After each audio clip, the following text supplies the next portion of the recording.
Flash Actu Ukraine. Focus sur la journée du 3 et 4 mars 2023. Côté combat, 5 faits marquants. Premièrement, dans une vidéo, le chef de Wagner demande à Zelensky d'ordonner à ses troupes de quitter la ville de Bakhmout, encerclée par les forces russes. Deuxièmement, dans la région de Bryansk, des échanges de tirs ont été signalés sur le sol russe. Poutine a qualifié l'attaque d'acte terroriste.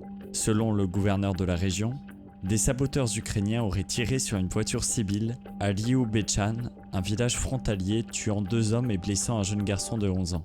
Ces accusations ont été démenties par Kiev.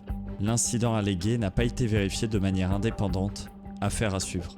Troisièmement, une frappe russe sur un immeuble de Zaporijjia dans la nuit de mercredi à jeudi a fait 3 morts et 3 blessés.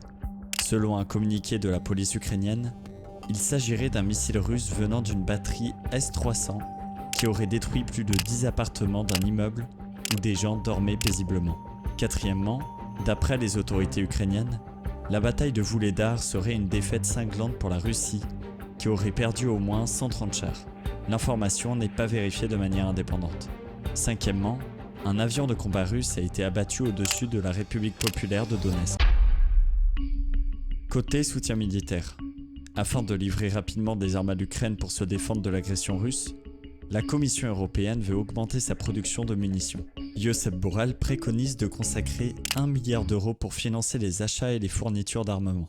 Les États-Unis, pour leur part, annoncent une nouvelle aide de 400 millions de dollars à Kiev. Le soutien apporté est détaillé dans un communiqué. Il comprend des munitions pour les HIMARS, les obusiers et les Bradley, des véhicules blindés pontonniers AVLB, des munitions et des équipements de démolition. Côté géopolitique. Des discussions sur la crise ukrainienne sont en cours au sommet du G20.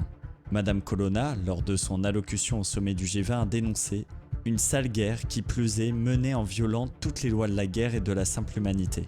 Pour la première fois depuis le début de la guerre en Ukraine, le secrétaire américain Antony Blinken et le ministre russe des Affaires étrangères, Sergueï Lavrov, ont échangé en tête-à-tête quelques minutes à peine. Blinken a notamment demandé à son interlocuteur de mettre fin à cette guerre d'agression. Le chef de la diplomatie européenne, Josep Borrell, a estimé vendredi avoir noté une petite amélioration sur le plan diplomatique avec la Russie durant la réunion du G20 en Inde. Malgré tout, pas de consensus au G20. La Chine et la Russie ont refusé de soutenir l'appel à un retrait des troupes russes d'Ukraine. Affaire à suivre, à demain.